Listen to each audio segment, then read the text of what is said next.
Bismillahirrahmanirrahim.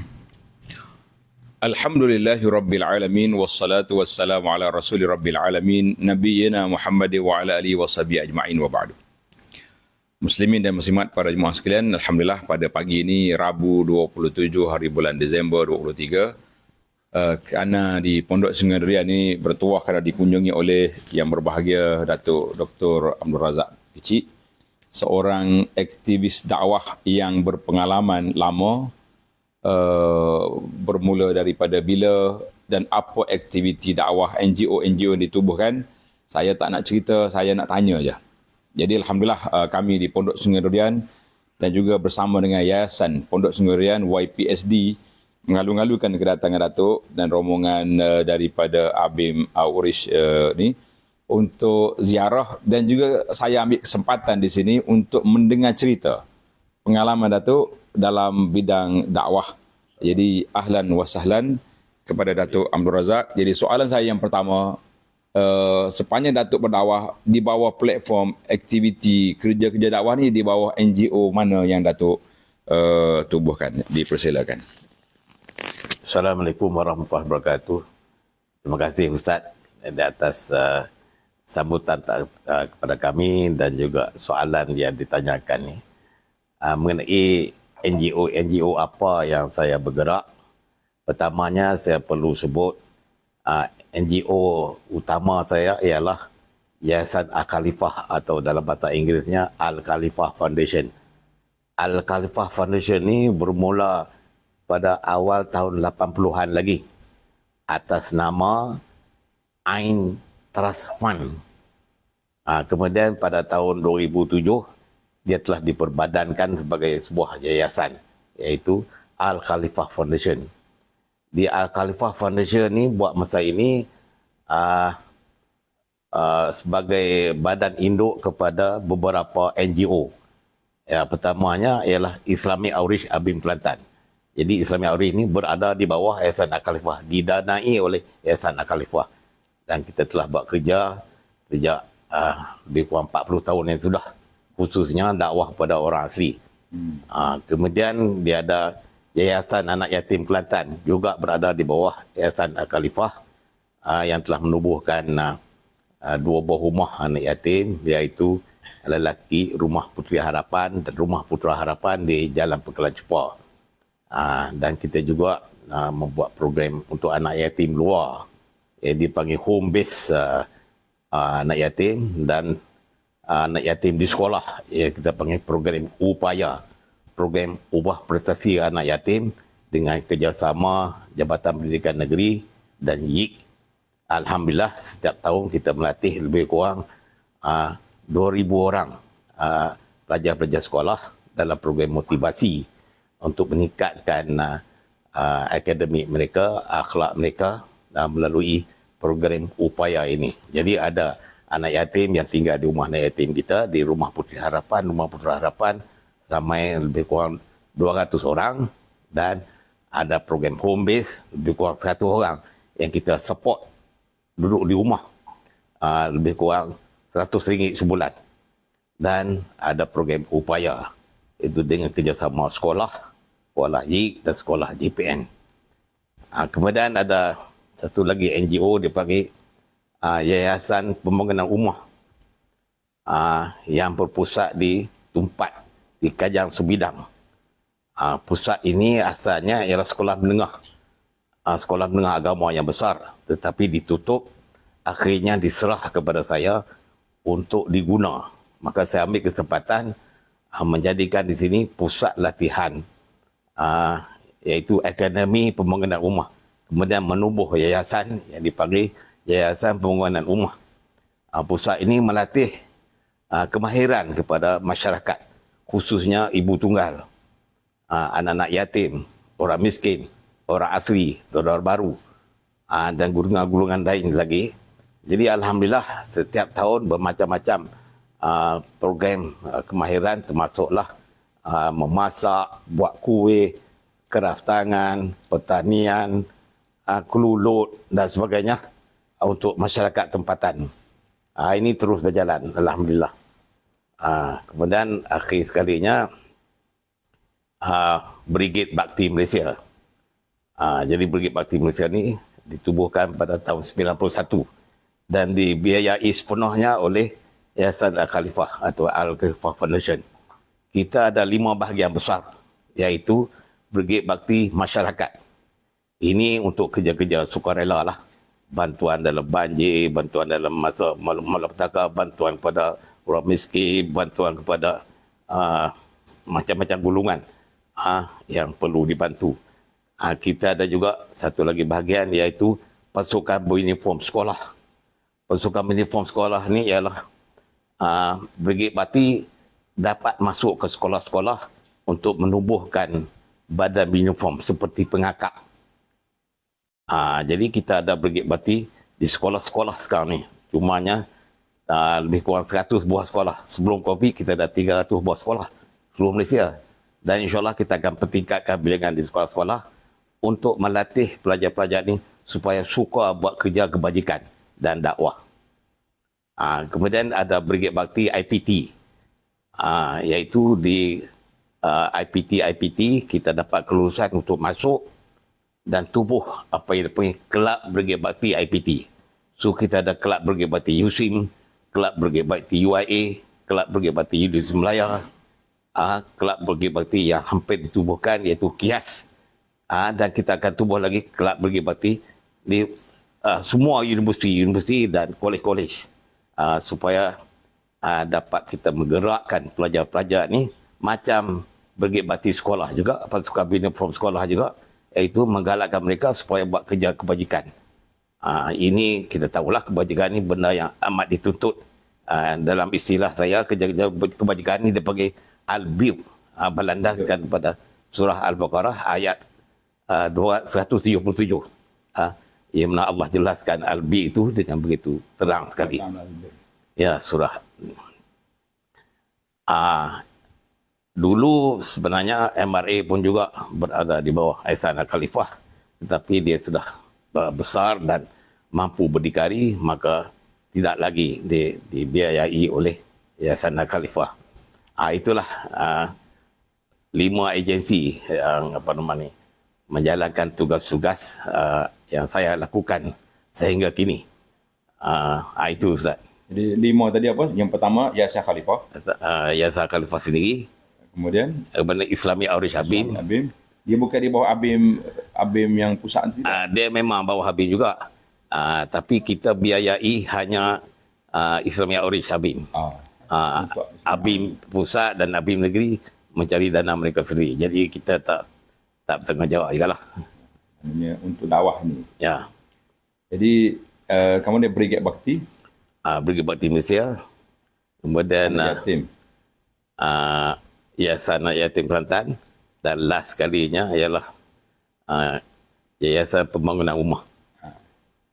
Jadi Alhamdulillah para jemaah sekalian, Datuk Razak ada 5 NGO yang dia telah buat, dan kita boleh tengoklah NGO dan melalui NGO dia buat ni, saya rasa dia ada maklumat di mana nak dapat. Di Facebook, masa setiap aktiviti tu ada. Kita ada Facebook tapi kurang aktif. Kita ada juga laporan-laporan dan kita ada pejabat-pejabat di merata tempat. Ini bolehlah search Brigade Bakti ke ataupun Islami Aurish ke, insyaAllah anda boleh dapat tempat-tempat kami, insyaAllah. Maknanya kalau ada orang yang nak memberi sumbangan melalui NGO ni ada, jadi bagaimana itu? Ada boleh dapat maklumat dalam internet. Boleh bagi sumbangan lah. Melalui Facebook lah. Melalui Facebook, melalui Telegram, melalui WhatsApp dan sebagainya. Semua melalui media masa boleh dapat, insyaAllah. Jadi Alhamdulillah. Jadi para jemaah sekalian, kita dah tengok aktiviti yang dibuat oleh Datuk. Maknanya setiap aktiviti tu ada lamporan bergambar, ada video. Ada. Jadi siapa yang rasa dakwah dia nak berkembang ke rumah anak yatim, ke tempat orang asli, ke dakwah secara lain. Jadi inilah peluang kita masukkan ke dalam akaun-akaun yang ada melalui NGO yang tersebut. Jadi Ana dengan Datuk Razak ni bersama dulu masa kita muda-muda dulu dalam Majlis Perundingan Islam Malaysia yang ditubuh oleh Timbalan Perdana Menteri sebelum PRU 14. Lepas tu tak adalah pada tu tamat. Mungkin TPM yang ke-15 ni mungkin dia ingat balik, dia hidup balik majlis perundingan itu, wallahu alam. Baik, sekarang ni saya tanya soalan yang kedua yang kita nak tahu, Datuk, tentang aktiviti yang besar yang Datuk buatlah. Saya dengar kata pergi ke luar Malaysia pun ada, ke dalam lautan pun ada. Tadi yang kita dengar tadi duduk luar-luar ni. Anak yatim di bandar, di sekolah. Yang ni kita nak dengar orang panggil luar kawasan. Silakan. Okey, sebelum tu Ustaz, saya kurang detail tadi, iaitu Islamic Outreach ni menjalankan khususnya kerja-kerja dakwah di kalangan orang asli. Mula-mula hanya untuk Kelantan. Dan kita telah pergi ke semua pos-pos kampung-kampung orang asli di Kelantan ni sejak 40 tahun yang lampau. Dan sehingga sekarang. Lepas tu kita kembangkan program orang asli ini sampai ke seluruh Malaysia. Ini sama ada dijalankan oleh Islamic Outreach Abim ataupun directly oleh Yayasan Al-Khalifah. So kita ada program dakwah orang asli di Perak, di Pahang, di Johor, di mana saja.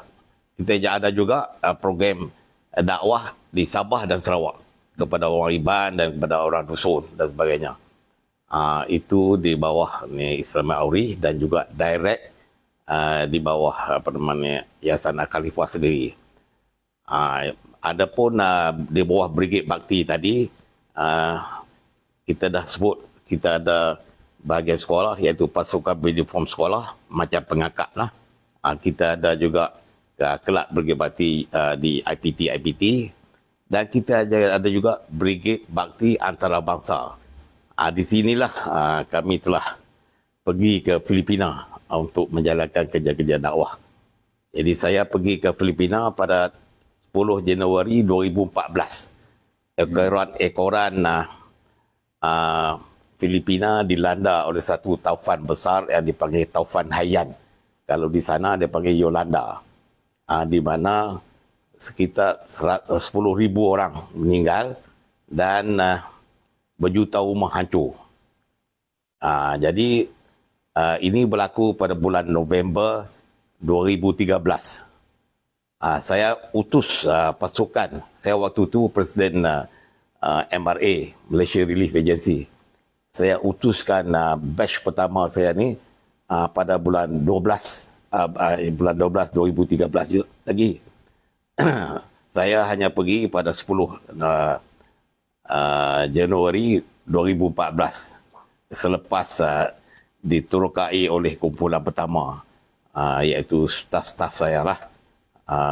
Jadi saya pergi itu pertama sekali saya pergi ke Pulau Bantayan. Lepas itulah pulau yang paling teruk dilanda taufan. Bantayan, Cebu, Filipina Tengah ataupun Visayas. Bantayan ni berada di Visayas. Visayas ni ialah Filipina Tengah. Kami mula membuat kerja bantuan kemanusiaan, buat hospital lapangan, bagi ubat, bagi makanan, bantu dalam apa-apa keperluan asas. Sehingga lebih kurang 1 tahun tu kami jadi rapat dengan penduduk-penduduk di Bantayan. Kami juga pergi ke Pulau Cebu yang berdekatan. Sebenarnya Bantayan ni bawah Pulau Cebu. Pulau Cebu ni ada penduduk lebih kurang 5 juta penduduk. Jadi hampir semua Kristian lah. Sebenarnya dalam tinjauan saya, dari 5 juta penduduk Cebu termasuk penduduk Bantayan ni, hanya lebih kurang 20 hingga 30 ribu saja orang Islam. 20 hingga 30 ribu. Paling tinggi 30 ribu orang Islam di Pulau Cebu dan Bantayan ini. Waktu saya pergi 2014. Jadi selepas bergaul dengan mereka lebih kurang setahun, saya dapati mereka ni berminat dengan Islam. Terkejut je lah sebab duk perang dengan orang Islam ni dah 500 tahun. Orang Kristian ni duk perang dengan Islam 500 tahun. Rupa-rupanya dia orang ni bukan anti-Islam dan berminat nak tahu Islam. Jadi saya pun dah mula berdakwah di sana pada tahun 2016 secara senyap-senyap lah. Jadi saya pergi jumpa pejabat polis, pejabat pendidikan, agensi kajian yang lain, dan mereka pun tak ada halangan. Teruskan dakwah, dia kata. So alhamdulillah pada 2017 saya mula dakwah secara terbuka di pada Pulau Bantayan dan juga municipality Saint Remio hak mula-mula, yang mana ada masjid yang saya baiki, iaitu Masjid Sibu Madinah Mosque. Saya dapati mula-mula masjid ni terbengkalai 40% siap dan bumbunya habis dipukul oleh taufan. Jadi saya habis banyak duit kat situ untuk membaikinya sehingga 80% siap. Jadi sekarang ni masih tak siap 100% lagi. Ada 10% siap ni, belum siap lagi di masjid Sibu Madinah Mosque ni. Siapa yang ingin nak bantu buat masjid, sini ada peluang. 10% tu berapa kos anda? 10% ni saya jangka dalam 300,000. 300,000. Ya. So masjid ni masjid besar. Dia punya build up area atau kawasan tapak dia saja, tapak bangunan tu setengah ekar. Ataupun 25,000 kaki persegi. Lebih daripada setengah ekar tu. Sebab dulunya ada satu orang Kanada, orang kulit hitam, dia masuk Islam. Masuk Islam, kahwin dengan orang Filipina. Orang Filipina ni tinggal di kawasan berdekatan dengan Sibu Madinah Mosque di Saint Remio ni lah. Jadi dia pun melawat rumah mertua dia di Sibu ni dan berjaya mengislamkan 3-4 orang keluarga isteri dia ni. Maka bila dia Islamkan tu, dia pun berasa naik semangat, berasa mudah, macam penemuan saya juga. Saya bertemu sana, orang ni bukan anti-Islam, tapi dia minat dengan Islam. So kawan saya yang Abu Talib yang masuk Islam di Kanada ni, dia datang, dia pun dapat syahdah beberapa orang, dia pun naik semangat.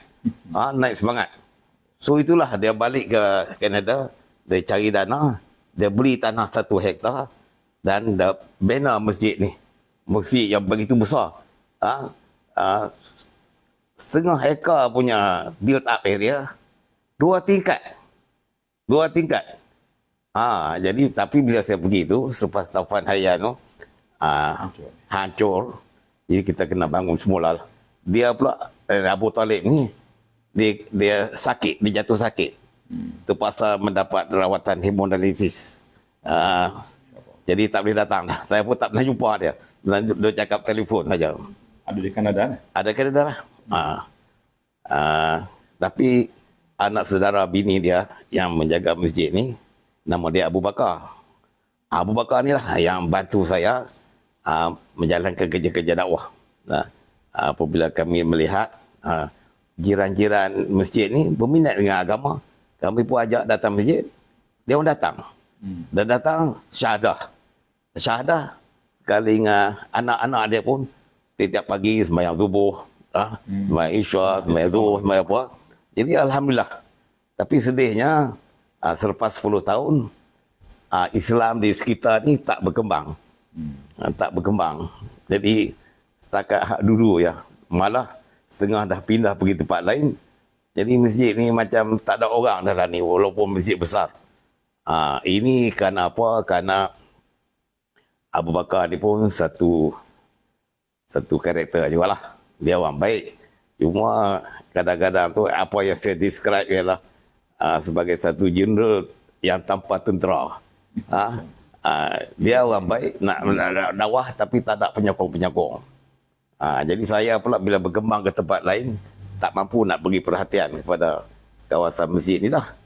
Jadi saya terus berdakwah, pergi ke tempat lain. Dan sehingga sekarang ni kita sudah berada di 30 buah municipality. Kalau di sini dia panggil daerah lah. Di sana dia panggil municipality. Di Sibu ni ada 52 municipality. So dalam masa 10 tahun ni, daripada tahun 2017 sampai 2026 kita nak masuk ke semua municipality, iaitu 52. Tetapi oleh kerana COVID apa semua tu, dia slow sikit. Kita hanya dapat masuk 30 buah municipality. Dan setiap municipality ada cawangan-cawangan dia, iaitu di daerah-daerah yang dipanggil baranggai. Baranggai. So, secara keseluruhannya, kita sudah ada 30 pusat utama di municipality dan cawangan-cawangan di baranggai di kampung. Semua jumlah ini ialah lebih kurang 80 buah. 80 buah pusat Islam di Sibu ni dan juga di Bantayan. Kita juga telah membina 15 buah masjid yang sudah berfungsi, dan alhamdulillah dalam pembinaannya 6 buah lagi. InsyaAllah saya yakinlah dalam masa sebulan 2 lagi akan siap semua ni. Itu perancangan untuk 2023. Dan masjid-masjid ni 2024 ni kita cadang juga nak bina 7-8 buah lagi insyaAllah. Sebab kita dah Islamkan 300,000 orang. Dia kalau kita kata 1,000 sebuah masjid, dia kena ada 300 buah masjid. Tapi tahun depan insyaAllah kita nak Islamkan lagi lebih kurang 100,000 orang lagi insyaAllah. Jadi ini pun dia perlu tambahan masjid lagi. Jadi itulah siapa-siapa yang berminat untuk buat masjid atau bantu buat masjid, ini di antara tempatnya. Jadi itulah program dakwah.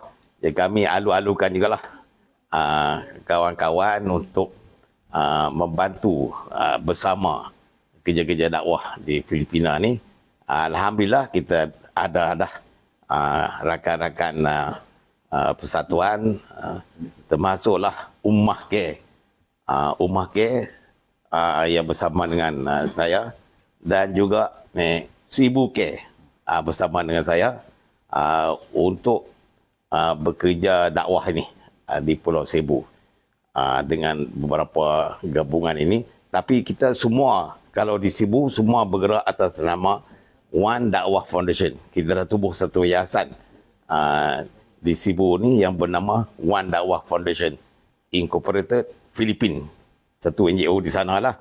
Diiktiraf oleh kerajaan, dan kerajaan pun tahu. Kerajaan tahu bahawa ada satu NGO ni dan dia aktif dan dia tak ada masalah. So kita pun berhati-hati. Kerja dia Kristian, tapi dia benar. Ya. Di sana dia ada freedom of religion, mengikut perlembagaan dia freedom of religion, dan memang dia betul-betul ikut freedom of religion. Mana-mana agama, Syiah ke, Islam ke, India, Hindu ke, apakah, boleh disebarkan, tak ada masalah. Dan layanannya adalah sama. Semua pun dia negeri Kristian, tetapi kalau ajaran Kristian tidak diajar di sekolah, kecuali mereka diberi peluang untuk hantar guru-guru dia yang dibayar oleh puak Kristian sendiri, melalui silibus yang di-approve oleh kerajaan. Itu sajalah yang digunakan. Kita pun dia tak ada macam guru kafar kita untuk agama dia, tak ada. Tak ada. Kita kan rasmi. Tapi alhamdulillah sejak dah nampak macam ada orang Islam di Sibu ni, kerajaan dia telah memperlawakan kepada kita. Hantarlah ustaz-ustaz anda untuk mengajar pelajar-pelajar Islam di sekolah-sekolah yang sudah ada orang Islam. Kalau ada 15 orang Islam di sekolah tu, boleh masuk ustaz-ustaz kita untuk mengajar. Jadi sekarang ni di Lapu-Lapu saja, iaitu di municipality Lapu-Lapu, sudah ada 70 buah sekolah yang Islam melebihi 15 orang pelajar. Jadi mana kata Dewan nampak ada pelajar-pelajar pakai tudung, nama-nama pun dah berubah daripada Mary pergi kepada Fatimah, pergi ke Aisyah. Yang sebelum ni tak ada nama-nama ni. Semua Kristian mereka. Jadi bila dia tengok tu, dia tak marah. Malah dia menggalakkan juga. Beritahu kat One Dakwah Foundation, hantar ustaz atau ustazah untuk mengajar awak. Kami akan bagi kelas, kami akan bagi masa. Jadi baguslah. Tapi di belah pihak kita pula lah. Nak cari ustaz, nak bayar allowance dia sikit. Kalau satu boleh, dua boleh. Kalau 70 buah sekolah ustaz di satu municipality. Satu municipality. Kalau 30 municipality, berapa? Inilah cabaran-cabaran dakwah lah. Jadi kita alu-alukan lah. Siapa saja yang berminat tu untuk bersama. Datuk, jadi Ana ni didatangi oleh sahabat-sahabat saya daripada dakwah Pertubuhan Prihatin Sibu dakwah ni. Jadi minta Datuk bagi tahulah tentang hubungan NGO ni dengan Datuk punya pergerakan. Ya, Pertubuhan Prihatin Sibu ni atau ringkasnya Sibu Care. Sibu Care. Dia baru saja ditubuhkan, tetapi kita telah bersetuju untuk kerjasama. Kerjasama dengan Brigade Bakti Malaysia kalau di Malaysia, dan kalau di sana mereka akan bergerak di bawah One Dakwah Foundation. Tak timbul Sibu Care kalau di sana lah. Jadi Alhamdulillah, terima kasih banyak Ustaz kerana mempromosikan Sibu Care ni, dan ada derma-derma yang saya dapat faham telah didermakan, dan mereka pun memang telah menjalankan aktiviti di sana. Bukan kita kata skema atau apa-apalah, bukan penipuan, memang kerja sungguh. Cumanya itulah, siapa yang belum tahu, mereka bekerjasama dengan Brigade Bakti Malaysia dan juga One Dakwah Care, One Dakwah Foundation di Filipina. Alhamdulillah. Baik, Datuk, terima kasih. Sekarang ni kita nak masuk ke orang asli sikit. Melalui ni kita ada Islamic Outreach Abim Kelantan ni. Ya. Yang buat akaun dia ada sini. Dan cerita pengalaman Datuk masuk orang asli ni, saya dipahamkan daripada zaman jadi doktor di Kota Baru dulu lagi. Ya. Boleh cerita kepada kami sikit, kita orang nak dengar cerita. Kemudian peranan Abim Outreach lah. Ya. Alhamdulillah, saya telah ditugaskan satu ketika dulu, yakni pada tahun 80, sebagai pegawai kesihatan malaria ataupun RKPBV. Ini istilah perubatan. Rancangan Kawalan Penyakit Bawaan Vektor. Vektor di sini ialah binatang-binatang yang bawa penyakit. Yang berkaitan di sini ialah nyamuk. Vektor di sini maksudnya nyamuk lah.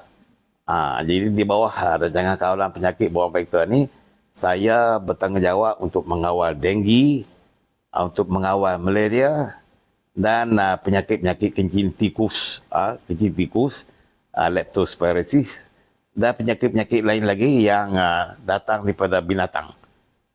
Jadi Alhamdulillah, melalui malaria ni, saya sempat masuk kampung orang asli, kerana orang asli lah yang paling banyak kena malaria.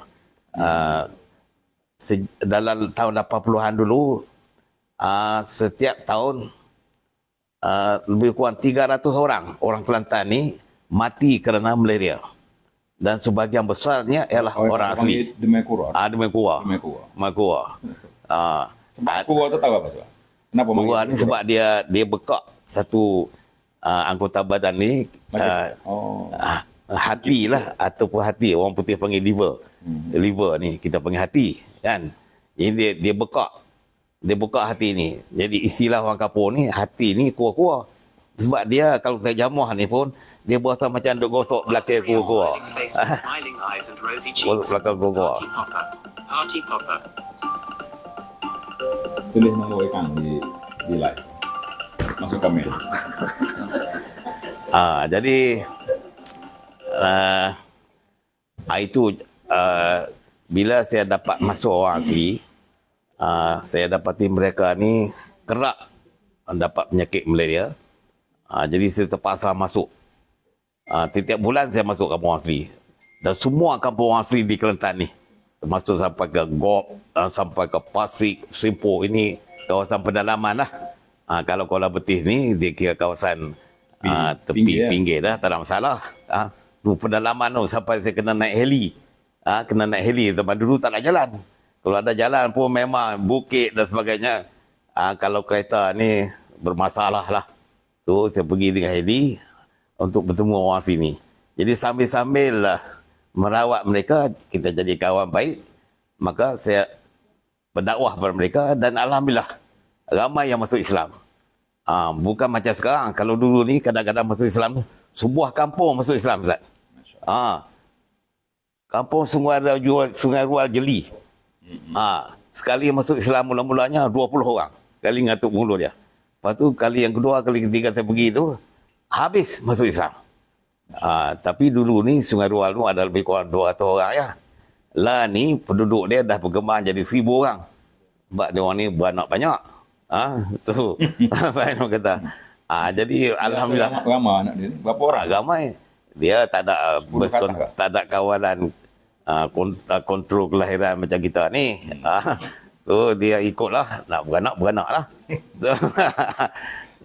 So biasanya 7-8 orang lah satu keluarga. Jadi dah jadi 1000 orang Islam di pos Tuel ni. Bukan pos Tuel, pos ni Sungai Rual. Jadi saya pergi ke sana, saya Islamkan orang. Jadi mudah juga masuk Islam lah. Kalau zaman sekarang ni payah. Sebab apa? Mereka telah dipengaruhi oleh agama-agama lain dan mereka juga ada terlibat dengan politik dan sebagainya. Jadi susah. Kalau dulu ni orang asli ni tak ada TV, tak ada radio, tak ada handphone, tak ada apa. Jadi mereka ni macam tak ada masalah minda lah. Kecuali memikir cara mereka saja. Jadi kita bawa Islam tu, mereka mudah menerima. Sebuah kampung boleh masuk Islam. Lah ni memang payah. Jadi waktu tu saya ingat kita sempat mengislamkan sekitar 5,000 orang. Zaman mudah dulu ni. Jadi kemudian daripada situ saya berkembanglah pergi seluruh Malaysia. Sampai sekarang ni kita ada program dakwah termasuk di Sabah dan Sarawak. Kerja-kerja dakwah kita ni. Baiklah, alhamdulillah para penonton sekalian, kita dengar dah aktiviti Datuk tentang orang asli dan pengalaman dia pada tahun 70-an lagi. Itulah di antara orang panggil Allah Ta'ala pilih dia mari kerja sebagai doktor perubatan di Kelantan dan Allah buka pintu yang luas untuk berdakwah. Jazakallah khairah. Dan yang terakhir, nasihat Datuk lah kepada NGO-NGO yang ada di Malaysia lah, tak kira untuk dalam negeri ke, untuk luar negeri ke, apakah harapan dan juga saranan dan nasihat? Silakan. Kerja-kerja dakwah ni adalah satu kerja besar yang tidak boleh dilaksanakan oleh satu orang ataupun satu NGO saja. Dia kena banyak NGO dan banyak orang terlibat dengan kerja-kerja dakwah ni. Jadi saya haraplah insya-Allah kita bersama lebih banyak NGO lagi akan masuk ke kampung-kampung asli, bukan hanya di Kelantan, seluruh Malaysia. Kita juga patut berdakwah di kalangan orang Cina, di kalangan orang India. Kita bergabunglah di sini. Jangan nak merebut kuasa ataupun jangan nak merebut nama, nak fikir itu saja. Dan setengah NGO ni banyak kumpul dana, tapi wallahualam apa dia buat dengan dana-dana itu, saya sangka baiklah, maksudnya betul-betul dia buat kerja lah. Macam saya, kita kumpul duit, semua tu pergi kepada aktiviti, bukan untuk disimpan dan sebagainya kita ambil untuk bayar gaji staf apa semua tu, tak ada. Kita cari duit lain untuk bayar gaji staf. Saya sendiri kerja sebenarnya saya ada gaji saya, cukup dah. Saya tak mau dah. Jadi kawan-kawan yang lain pun sukarela, masing-masing keluar duit poket. Bukan kata harap sumbangan daripada NGO tu. Jadi kalau derma-derma ni kita terus guna dan semuanya digunakan untuk kerja-kerja dakwah. So harap-harapnya gitulah. Kita bekerjasama. Kalau kita bekerjasama ni lebih berkesan untuk masuk ke kampung-kampung orang asli. Dan lebih mampu lah. Lebih mampu. Dan banyak kerja yang kena dibuat. Kita perlu buat masjid untuk mereka. Kita perlu buat dewan untuk mereka. Kita perlu bina ekonomi dia. Bukan ladang-ladang. Ladang sawit ke, ladang getah ke. Ataupun keraftangan apa semua ni, kemahiran tu mereka hidup. Jadi Islam atau dakwah ni bukan hanya syahadahkan orang. Bila dia masuk Islam tu, apa nak buat dengan mereka? Kan? Bagi sayanya, mengislamkan orang tu sunat. Follow up tu, supaya dia jadi orang yang baik tu. Itu wajib. Sebab apa? Kalau dia murtad, dosa tu akan naik ke atas kepala kita. Kerana kita biar. Jadi, tak boleh dibuat kecuali dengan kerjasama kita semualah. InsyaAllah. Baiklah, terima kasih kepada Datuk di atas maklumat-maklumat yang diberikan berdasarkan pada usaha yang dibuat dan pengalaman yang telah dilalui. Jadi apa yang dapat saya simpulkan, untuk kerja-kerja orang asli di Kelantan khususnya dan di Malaysia juga, kita ada Islamic Outreach ABIM Kelantan. Dia punya bank muamalat dia 0303, kemudian 4 kali 0. 5 kali 0 deh. Payah baca gitu. 03 tulislah 0303 00005 kali. Kemudian 77717. Mudah hafal nombor dia ni. Mudah hafal ni. Jangan lupa. Dan satu lagi yang saya war-warkan kepada tuan-tuan dulu, iaitulah Pertubuhan Prihatin Sibu, Bank Harimau 5521 1621 5167. Dan kami di sini di Pondok Sungai Durian ni ada dia panggil Yayasan Pondok Sungai Durian. Ini pun kita tubuh selepas banjir pada tahun 2016 dulu. Kemudian dapat lulusan barulah. NGO ni baru 3 tahun. Aktiviti kita sini iaitulah kita fokus kepada pendidikan. Mana belanja-belanja pondok kita ni taklah besar sangat. Tapi belanja dia, kos dia lebih kurang hampir mencecah RM50,000 sebulan.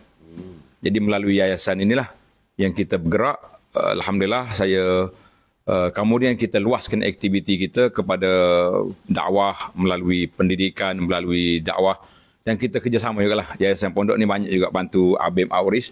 Sekarang ni kita tolong pula dengan Sibu, dan kalau ada apa-apa lagi yang Datuk boleh beri ruang kepada kita, kita cubalah tengok ruang-ruang kerjasama yang yang baik. Kalau kita kata nak tu masjid nak siapkan untuk di Sibu, saya rasa kita boleh gerakkan untuk Ramadan tahun ni melalui saya guna satu akaun je lah. Guna akaun Sibu Cash saja. Kalau sebab tidak orang pening pula, ni nak masuk mana satu ni? Jadi kita oleh kerana kita ada kerjasama, jadi kita akan fokus. Contohnya tahun ni Ramadan ni kita nak siapkan sebuah masjid. 300,000 ke berapa. Datuk pilihlah bersama dengan sahabat-sahabat di Sibu Cash, Haji Nazri dan Kamal tu. Mudah-mudahan Allah Ta'ala berkatlah kerja-kerja buat kita ni kerana Allah, untuk Islam, untuk dakwah. Barakallahu fikum wa jazakumullahu khaira. Jadi sekianlah setakat itu dulu. Assalamualaikum warahmatullahi wabarakatuh. Terima kasihlah bagi ziarah dan juga bagi pengalaman ini.